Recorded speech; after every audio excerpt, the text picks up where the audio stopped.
नमस्कार, मैं निशांत फिर आपकी सेवा में प्रस्तुत हूँ और आज हम उपस्थित हैं उत्तर प्रदेश के ज़िला मेरठ में किला परीक्षितगढ़ में स्थित श्रृंगी ऋषि आश्रम पर।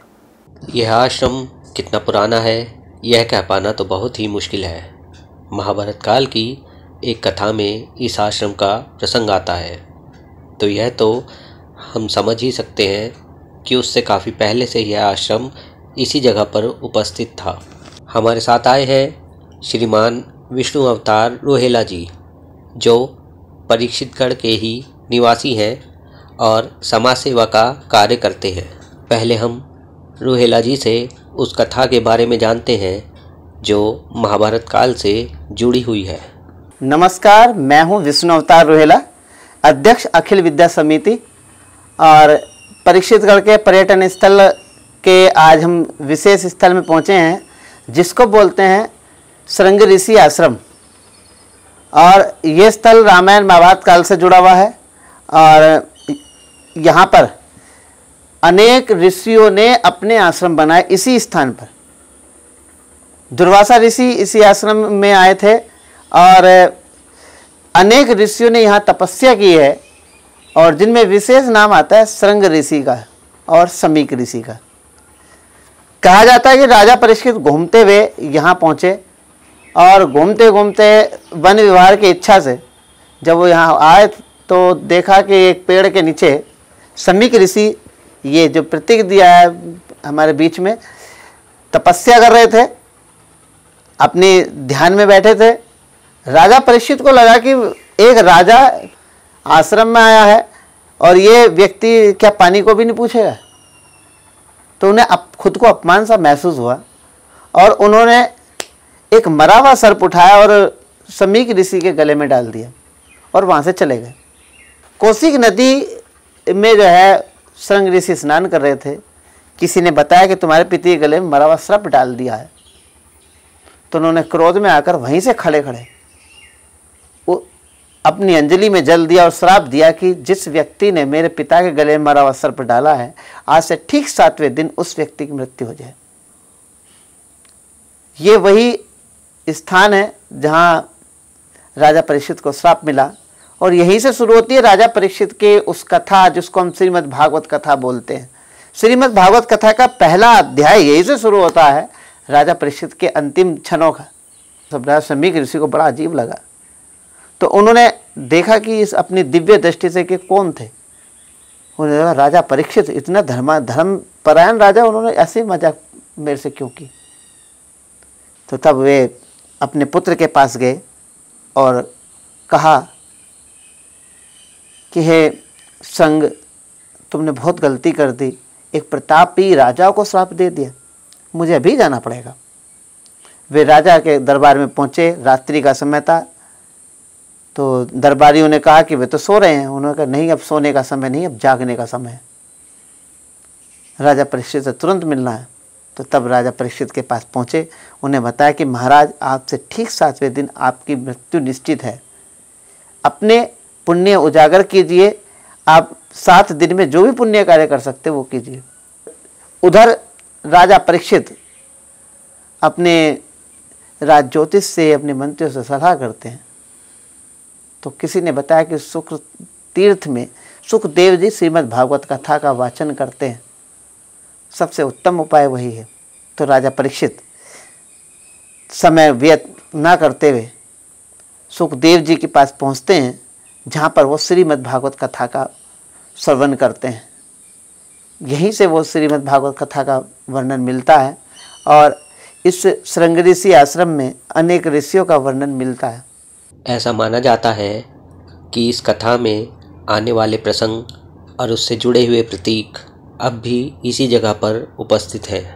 यहाँ के लोगों की मान्यता है कि यहीं पर वह वृक्ष है जिसके नीचे बैठकर ऋषि समीक तपस्या कर रहे थे।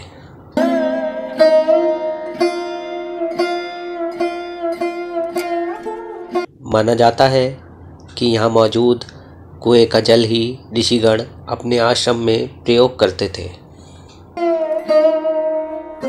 आश्रम के अंदर मौजूद यज्ञ स्थल आज भी उसी स्थान पर मौजूद है जिस स्थान पर प्राचीन काल में था। चीज़ों का स्वरूप बदल गया है, परंतु स्थल अब भी वही है। एक कथा के अनुसार कलयुग की शुरुआत इसी आश्रम से हुई थी।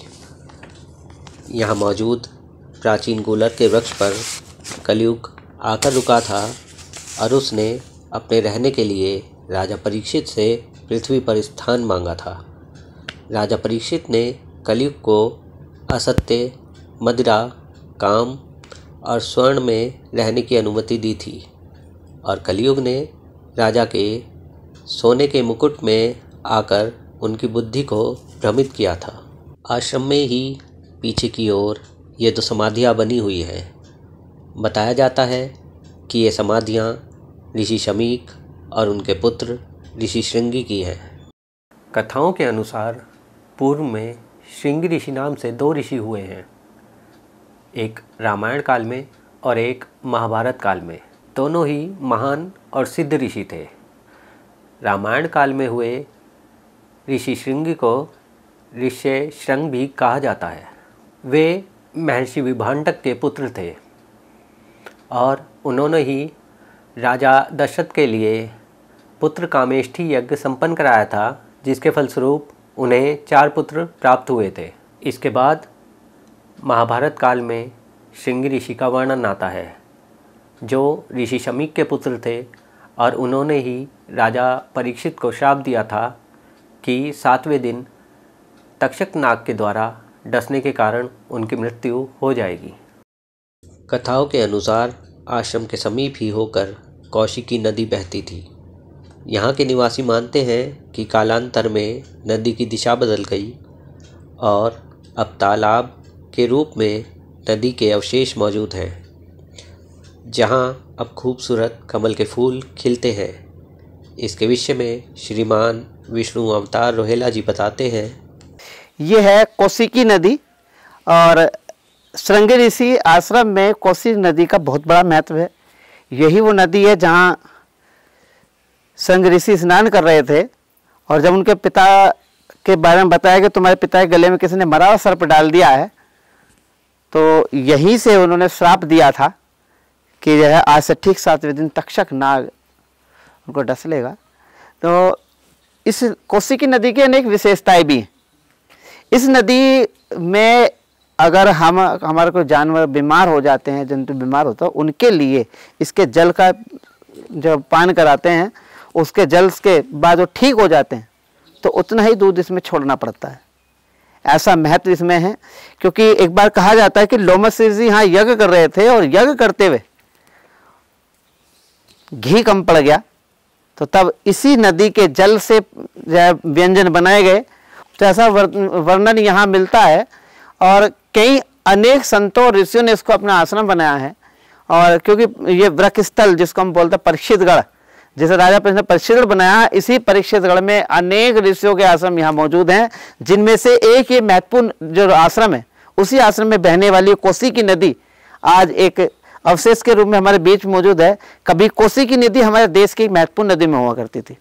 यहाँ के निवासी बताते हैं कि आश्रम का पुनरुद्धार कराया गया था, तब कुछ चीज़ें यहाँ पर नई बनी हैं। यहाँ का वातावरण आपको एक अनोखी शांति प्रदान करता है। यहाँ आने के बाद एक ऐसी अनोखी ऊर्जा से परिचय होता है जो ये एहसास कराती है कि यह भूमि पुरातन काल से ही ऋषि मुनियों की तपोभूमि रही है। ऐसी और जानकारियाँ प्राप्त करने के लिए सब्सक्राइब करके हमारे चैनल से जुड़िए। हम फिर उपस्थित होंगे एक नई जानकारी के साथ। तब तक के लिए नमस्कार।